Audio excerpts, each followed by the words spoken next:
My family is known for running a cow-calf operation in DeSoto County. Over the last 20 years, I have had the joy and the privilege of owning and operating a cow-calf operation. In the years that I've been involved, our practices have definitely changed, and even more so since the 1800s. The type of cattle being raised has not only changed, but so have the grazing techniques and the maintenance practices. Cattle ranching is a practice of raising herds of animals on very large tracts of land. The herd animal talked about today is what we all know as our cows that we see grazing out in the pasture. There are hundreds of different cattle breeds in the world which are all bred for different purposes. Here in Florida, we like a hardier cow, which means that they are built up for heat sustainability. Here in Florida, we all know that it gets very hot, meaning that we need animals that are able to tolerate that heat. Here in Florida, we also like a meatier cow pretty much anywhere in the United States because they are used for eating purposes. A meatier cow is going to provide more beef to the consumer. The most common cow here in Florida is going to be your Brangus cow, which comes from a Brahman and an Angus mixed breed. The Brahman cows are the ones that you can see typically in the pasture that are identified with the large hump on their back. And the Angus cows are just your common black cows. That is what we see commonly here in Florida. In 1493, Christopher Columbus brought Spanish cattle, which ended up in Mexico, and these were actually our first cows here in the United States. They were a relative of the Longhorn breed, and the Brahman was the first known breed that was developed in the United States, and the Brahman is the one that I mentioned earlier that has the large hump on its shoulders. The Brahman descended from a small herd of Boss cattle that was also imported.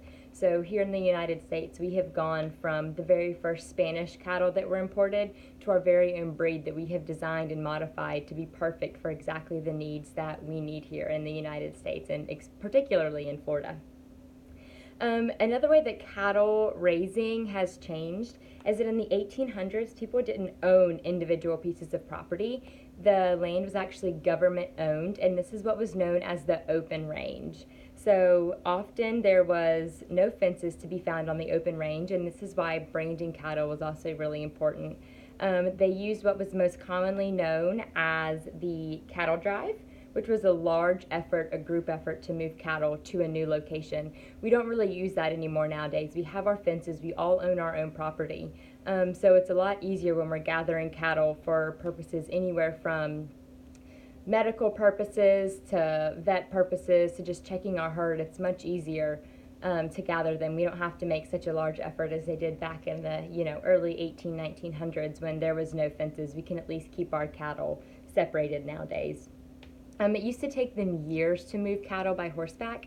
Again, it doesn't take that long anymore. I know my family, my personal experience is that it takes us about an hour to group together about 100 head of cattle. So not long at all to get them from point A to point B exactly where we need them. Doesn't always go smoothly, but usually we can get the job done. Grass has always been a large commodity for grazing cattle. It is something that really has not changed over the years. We had cattle or grass in the 1800s for cattle to graze on, and we have grass here today in 2018 for cattle to graze on. It's a very important part of their diet. Forage needs to come first. And another way that cattle raising has changed is that along with cattle breeds and grazing techniques, our management practices have also changed.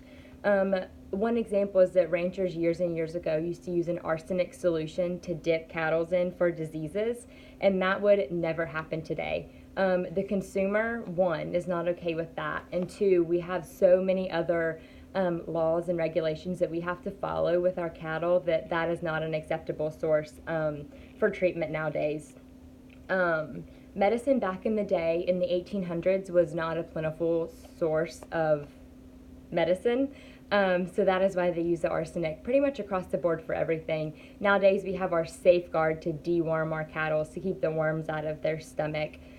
We have stuff that we can spray on them for flies to keep the flies off of them. It is called Saber. So we have multiple sources of medicine that we can use nowadays to ensure that our cattle are staying in top condition.